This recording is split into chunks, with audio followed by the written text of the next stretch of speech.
palavra de Deus vai falar com você, vai falar comigo, vai falar conosco nessa manhã. Amém, Central? Então, primeiramente, eu quero que você já prepare aí, abre a sua Bíblia, deixa ela aberta aí em Hebreus capítulo 12. Eu vou ler 2 versículos, mas antes de eu ler esses 2 versículos, eu vou introduzir aqui, falando algumas coisas para você.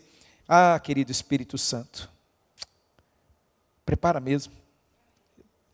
Eu estou confiando, eu estou esperando em Ti. Eu estou confiando e esperando em Ti. Se o Senhor não mover, se o Senhor não falar, se o Senhor não tocar, se o Senhor não curar, se o Senhor não vier, não adianta nada. Então eu me rendo completamente, inteiramente a Ti. Fique à vontade aqui. Fique muito à vontade aqui. A gente não quer te apagar, Espírito Santo, a gente não quer te abafar, a gente não quer. A gente quer ser todo, como nós falamos aqui domingo passado, todo ouvidos para ouvir, como está escrito, quem tem ouvidos para ouvir, ouça o que o Espírito Santo diz às igrejas. Queremos ter ouvidos para ouvir, um coração pronto para te obedecer, em nome de Jesus, em nome de Jesus. Sabe, queridos, nós temos falado aqui domingo após domingo sobre a igreja que nós queremos ser, amém? Estamos falando sobre isso. Começamos falando, já repeti várias vezes, é sempre bom a gente ser lembrado de coisas que você já sabe, que eu sei, mas a gente tem que ser lembrado. Comecei de um jeito assim, o homem chega aqui e fala assim, a igreja que queremos ser. E aí, primeira mensagem qual que era? A igreja que a gente não quer ser. A igreja que a gente não quer, a gente quer cortar a volta dessa igreja, porque ela não tem nada a ver com a igreja que Jesus, Ele quer, que é a igreja que Jesus, Ele decidiu plantar ela, aquela igreja que Ele mesmo empenhou a palavra dEle, dizendo assim, eu vou edificar essa igreja, sou eu que vou edificar ela, e as portas do inferno, elas não vão resistir, não vão prevalecer contra ela. Então, nós falamos aqui algumas coisas que nós não queremos ser, nós falamos aqui sobre a igreja que nós já somos, temos que celebrar. Vocês lembram que eu falei para vocês aqui, meus irmãos, que nós precisamos começar a nos alegrar. Esses momentos de louvor e adoração, eles são momentos especiais, porque está escrito que é a alegria do Senhor que é a nossa força, amém? A alegria do Senhor é a tua força. Irmão, quando você estiver triste, você chegar aqui, tem dia que você vem para cá triste, sim ou não? Seja sincero, verdadeiro. Não tem, lógico que tem, ué. Tem dia que você vem para cá assim e fala, meu Deus do céu, né? Nós somos uma igreja linda, irmãos. Nós temos que celebrar isso, né? Uma igreja onde nós temos liberdade no Espírito Santo, e aqui o Espírito Santo, ele fica à vontade, ele tem toda a liberdade, o pastor dessa igreja é ele. E algo que acontece quando há a liberdade do Espírito, quando o Espírito de Deus está num lugar, nós ficamos livres. A palavra diz que nós temos liberdade. Onde o Espírito de Deus está, ali há liberdade. Nós nos soltamos na presença dele. Você não fica amarradinho, você não levanta. Tem gente, né, que levanta a mão só assim, né? Fica meio assim, né? Porque acha, será que se eu levantar a mão? Será que se eu disser, aleluia, eu te amo, Jesus, Jesus, tu és lindo, Jesus, me dá um beijo, me dá um abraço. O que os outros vão pensar de mim? Você não pensa nada disso. Você quer apenas adorar, porque você tem liberdade. Você tem liberdade. E uma das coisas que acontece, que é maravilhoso, sabe o que é? É alegria. Porque o Espírito de Deus vem e na presença dele há plenitude de alegria. É uma alegria tão gostosa, é tão plena, é algo que preenche você. Sabe, não é essa alegria que o cara vai lá no bar lá e precisa tomar um gole de cerveja, pega uma cerveja, né? Aquela alegria que na hora que você anda na montanha-russa ali, é legal, a gente fica alegre, não fica? Fica, aí, sobe, desce, faz, né, dá aquele frio na barriga e tal. Não, mas não é essa alegria não. É a alegria do Espírito Santo de Deus. Tenho falado, vamos nos alegrar pela igreja que somos? Vamos dizer glória a Deus? Vamos dizer obrigado, Jesus, obrigado pelo que o Senhor já tem feito. Qual é a igreja que Jesus quer que nós sejamos? Uma igreja simples. Igreja simples, irmãos, é uma coisa só. É aquela igreja que volta para a palavra e que faz tudo conforme Jesus mandou fazer. Eu não vou inventar coisa. Para que eu vou inventar coisa? Jesus já deixou claro, olha aqui, o que Ele quer para a igreja dele. A gente que complica tudo. E aí Jesus vem com uma proposta para a gente se livrar dessas coisas, para a gente simplificar. Primeira coisa, é que nós não podemos nos distrair. São muitas as distrações. São muitas. Nós não podemos nos distrair. Nós não podemos perder o foco. Por isso que a gente precisa simplificar as coisas. Seria mais ou menos desburocratizar. Quando a igreja, ela perdeu essa sua simplicidade, ela deixou de viver como Jesus ordenou. Como que Jesus ordenou para a gente viver? É a igreja do bom samaritano. É a igreja que se importa, é a igreja que passa, olha o caído, olha aquele que está quebrado pela vida, aquele que foi assaltado, foi pilhado, e ela para. Ela não para por religião. A religião, irmão, religião é uma porcaria. Religião dá trabalho, é problema, irmão. É um jeito humano de querer fazer as coisas. E Deus, Ele não trabalha com a lógica humana. Deus não tem compromisso com essa lógica humana. Essa religiosidade, irmão. Não. Aí Jesus, para ele dar uma pegada forte na gente, e olha para aqueles lá daquele tempo, então foi muito mais sério, né? Aí Jesus fala assim, um samaritano estava descendo, e aí ele viu o homem caído, o que ele fez? Ele foi lá, colocou a mão, ajudou, colocou remédio, pegou o cara, botou em cima do cavalo dele, levou para uma hospedagem, pagou, não é? Enquanto a religião fez o quê? Cortou volta. Então nós precisamos viver essa simplicidade. Não a religião, não essa complexidade da religião, mas a simplicidade, viver Jesus. Isso é viver Jesus, né? A igreja do bom samaritano. É aquela igreja que passou a viver, a fazer as coisas que Jesus ordenou que ela fizesse. E deixar de lado essas coisas, irmãos, que Jesus não mandou. Jesus mandou você fazer o quê, pelo amor de Deus? Qual foi a direção dele para mim e para você? Qual foi? Eu quero que você hoje aqui, você reflita, que você pense, que a gente pense. Qual é a direção dele para nós como igreja? É nítido, é claro que a igreja está confusa. Aqueles que complicam estão muito abatidos, muito cansados. Mas o que acontece? Por que nós perdemos essa simplicidade? Por que a gente complica? Pega aí Hebreus, eu falei para vocês, capítulo 12, versículo 1 e 2.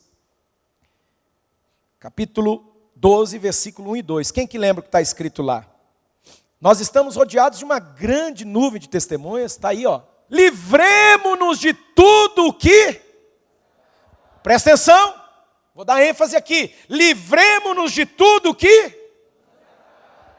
O que tem atrapalhado a gente? Normalmente a gente busca do lado de fora. A culpa é dele, a culpa é dela, a culpa é do meu líder de célula, a culpa é disso, a culpa é daquilo. Será? Será que se eu e você nessa manhã não olharmos para dentro de nós, será que se a gente parar aqui agora, e falar, Espírito Santo, mostra, que tipo de cristão eu tenho sido? Será que eu tenho sido um discípulo de Jesus? No final dessa mensagem você vai entender. Agora eu estou construindo com você algo aqui, mas no final você vai entender o que é de fato ser um discípulo de Jesus. Quando a gente sabe se essa pessoa ela está se tornando um discípulo de Jesus? Quando ela é de fato um discípulo de Jesus. Então, eu preciso olhar para dentro de mim. Olha para dentro de você. Faz um autoexame aqui. Diante de Deus. Pergunta para o Espírito Santo. A palavra dele está dizendo para nós. Tira tudo aquilo que está atrapalhando. E a outra coisa que vai dizer, tira também o pecado. Irmão, se eu for falar disso aqui, é uma pregação. Só para falar de pecado. Só para falar de pecado, eu não vou me deter, porque a minha expectativa é de que você que está aqui, você que entrou aqui nessa manhã, você já resolveu isso na sua vida. Você já entregou a sua vida para Jesus. Você já crucificou a sua carne e as paixões lá na cruz. Você é uma nova criatura, as coisas velhas se passaram, tudo se fez novo. Você está vivendo uma nova vida em Cristo Jesus, amém? Essa é a minha expectativa. Mas talvez você está lidando com alguma questão aí de pecado. O que a gente faz com o pecado? Meu irmão, deixa eu te dizer uma coisa para você, o Dr. Cole, quem fez o Homem ao Máximo, o Currículo da Hombridade, sabe? Ele não passa pano para ninguém. O Dr. Cole, ele fala o seguinte, que você não pode chamar pecado de problema, não. Pecado é pecado. E pecado a gente precisa se arrepender. Se não se arrepender, não tem jeito, não existe outro caminho. É arrependimento, tem que se arrepender. Então, querido, hoje, se tem alguma coisa aí ainda que precisa ser colocada diante de Deus, se existe alguma área aí que você precisa se arrepender, se humilhar diante de Deus, faz isso aqui agora. Deixando as coisas que nos atrapalham e o pecado. O pecado, irmão. Deixa o pecado. Fala para o Espírito Santo, me ajuda, Espírito Santo. Essa conversinha aí, a carne é fraca. Que carne fraca, irmão? Vá, né, por favor, não vou entrar nesses métodos, senão eu passo a pregação toda aqui brigando com você, falando dessas coisas. Ô, meu irmão, você está lendo errado. Ali não está falando, a carne é fraca. Onde que Jesus estava quando ele falou isso? O Espírito está pronto, o Espírito está fortalecido, né? Agora, quando ele fala a carne está fraca, por quê? Porque ele estava judiado, suando gotas de sangue, o suor dele se transformando em sangue. O que aguardava ele era o quê? Era o martírio, era a cruz. Aí ele fala, a carne é fraca, estou lutando comigo mesmo. Estou lutando, Jesus era 100% homem. Mas ele fala no final, não seja feita, mas a tua. Quem sabe a tua carne está gritando aí para fazer a tua vontade, fazer do teu jeito, não é? E aí você vai se fortalecer e você vai dizer não para o pecado. Deixando o pecado que tão de perto ele assedia vocês. O que você vai fazer? Você vai? O que diz o texto? Você vai correr a carreira que te está proposta. Agora não é hora, irmão, não, continua. Vamos continuar. Persevera. Vencedor não é quem acerta tudo, quem vence tudo. Vencedor é quem não desiste. Tem gente que desistiu. Deus queria fazer tanto em você. Deus queria fazer tanto por você, mas infelizmente desistiu. Então, continua. Vamos correr a carreira, povo amado? Vamos correr a carreira que Deus tem para nós? Vamos perseverar? Vamos pedir, Deus me fortalece, eu quero correr essa carreira. Mas aí o versículo 2 vai dizer assim, ó, como que a gente corre? Como que a gente prossegue? Como que a gente elimina tudo que está tentando nos atrapalhar, nos tirar do foco? Eu vou ampliar, não é foco. Igreja, escute aqui nessa manhã. Hiperfoco. Hiper é um foco. Um foco. Às vezes a gente pode ter 2, pode ter 3 foco. Joia. Agora eu estou dizendo para vocês, não. Um foco. Então é hiperfoco. Hiperfoco. Sabe por que eu estou dizendo isso para você? O texto vai dizer, olhando fixamente para Jesus, que é o autor e consumador da nossa fé.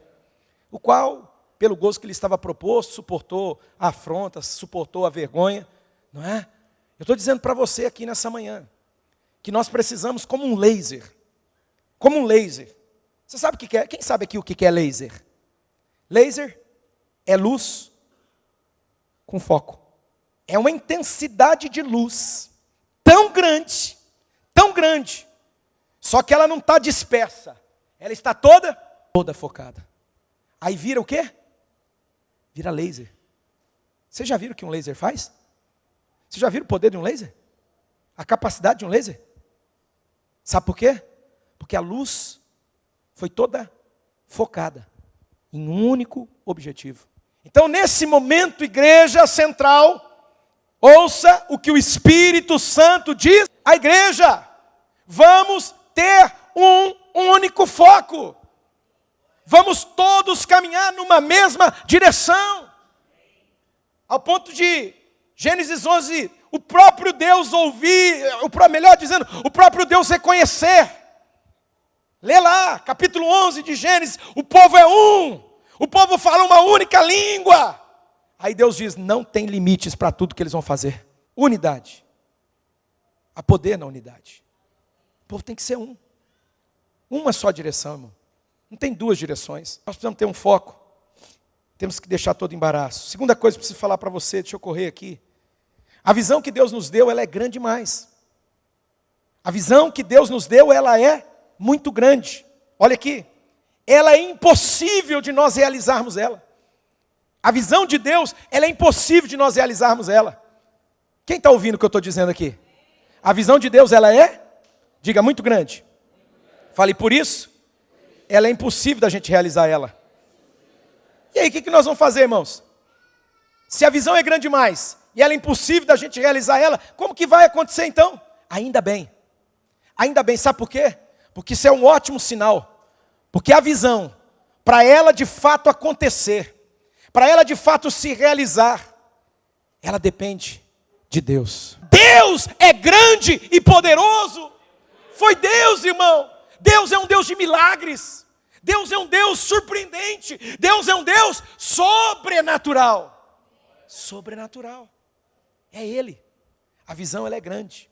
Ela é tão grande que ela fica impossível de você e eu fazer essa visão, ela se concretizar. O primeiro ponto, que é a visão, ela tem que ter um foco.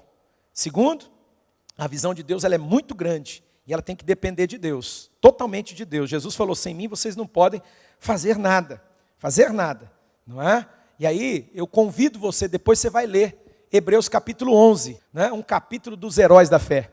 Deus colocou na mão de umas pessoas, umas coisas assim tão grande, que não tinha jeito daquilo acontecer. Não tinha jeito.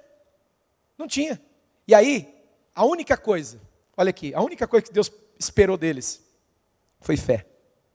Eu estou convidando você, não é acreditar em mim não, eu estou convidando você a acreditar no Senhor que é todo poderoso. Eu estou chamando você para olhar para Jesus, fixamente para Jesus. Não se distrair nem para a direita nem para a esquerda, fixamente para Jesus. Ele é o autor e consumador da nossa fé. E eu estou convidando você a crer que Deus é poderoso para fazer. Ele vai fazer. Ele vai.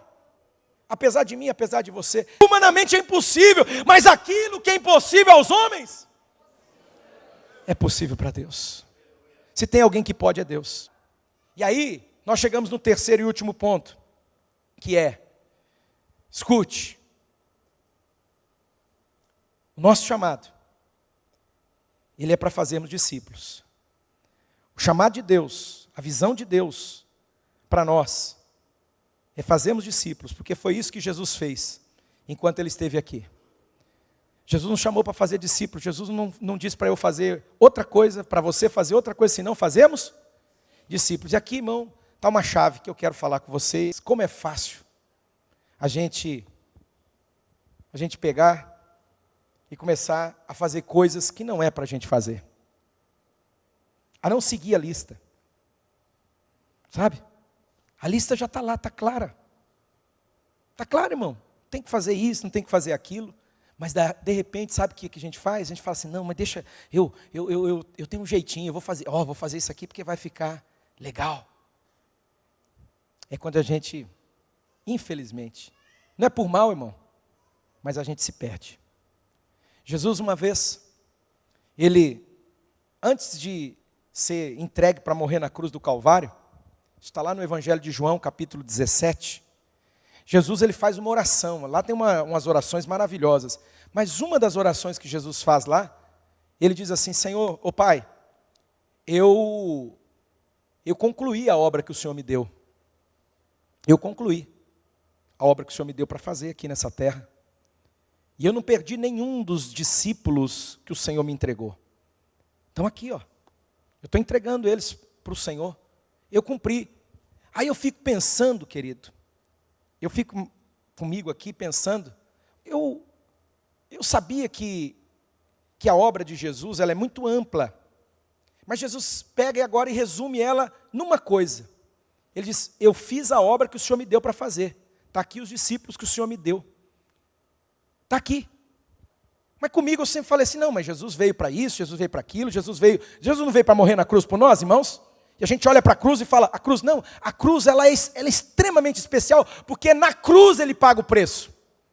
Na cruz Ele pagou o preço por mim e por você, Ele derramou o sangue dEle. Mas Jesus, Ele veio, e Ele deixa isso claro.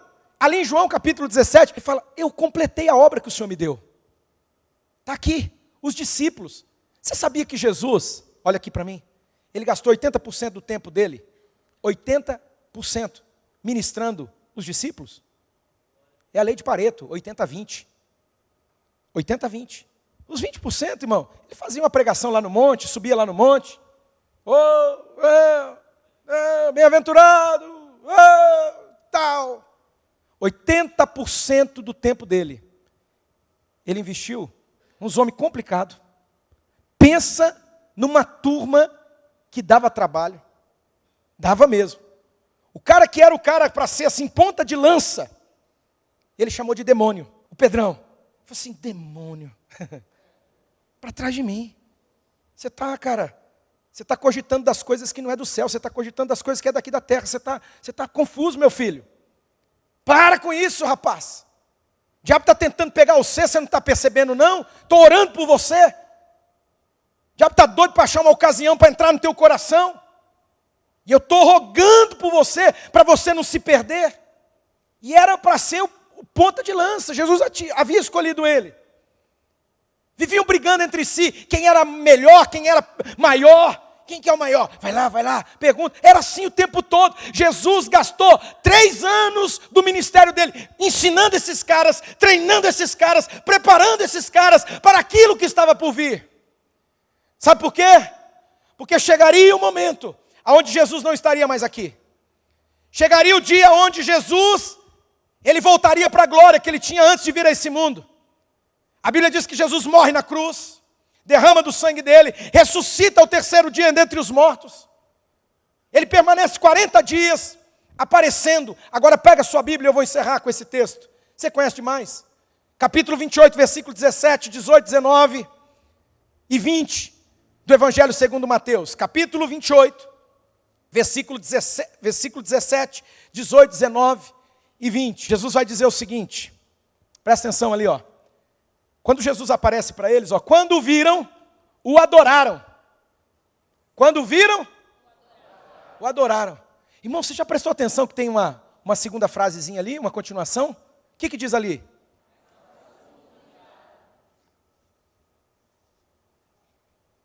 Como que eles estavam duvidando? Como que alguns ainda conseguiam duvidar? Como? Como que eles ainda conseguiram duvidar de Jesus, irmãos? Jesus estava ali ressurreto dentro deles. Jesus tinha aparecido para o Tomézinho lá. Quem lembra do Tomé? Quem lembra? Se eu não ver, se eu não botar o dedo, eu não vou acreditar. Jesus aparece e fala assim, Tomé, pode pôr o dedo aqui, ó. Vem cá, põe a mão do meu lado aqui. Põe a mão. Ah, Senhor, Deus meu e Rei meu. Aí Jesus fala, mais bem-aventurados são aqueles que não viram e acreditaram. Só que você está vendo que Jesus aparece lá no monte. Jesus aparece.